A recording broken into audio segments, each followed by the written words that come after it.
And I found out that that was really retarded thinking. It was really just immature thinking. I grew up in a home. My father was not present. And so I grew up with a sense of personal pain and a personal anxiety.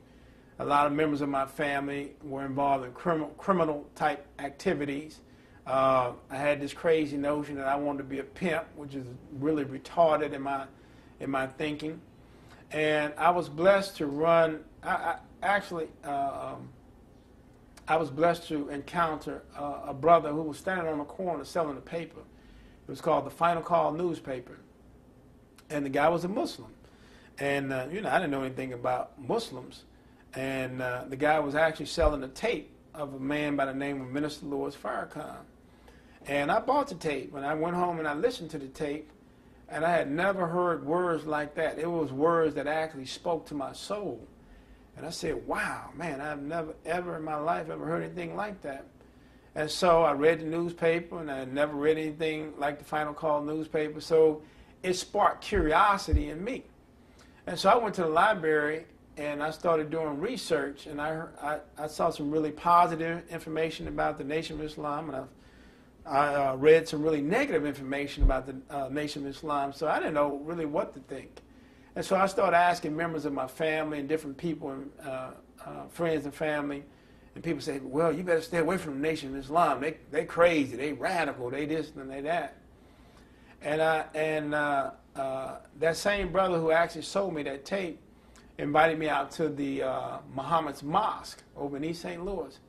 And I didn't know what to think, never been to a mosque, I didn't know what to think. So I went to the mosque, and it was a totally different environment. There wasn't a lot of shouting, there wasn't a lot of screaming, there wasn't a lot of hooping and hollering.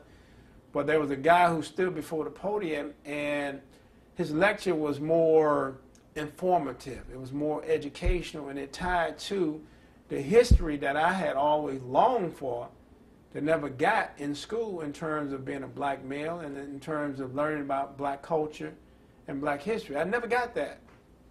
All my years of going to school, high school, middle school, college, graduate school, doctorate, all that, never learned anything about my history and culture.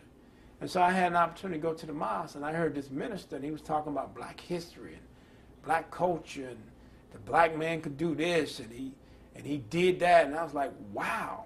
And I sat in that lecture for almost 2 hours, and it felt like 2 minutes.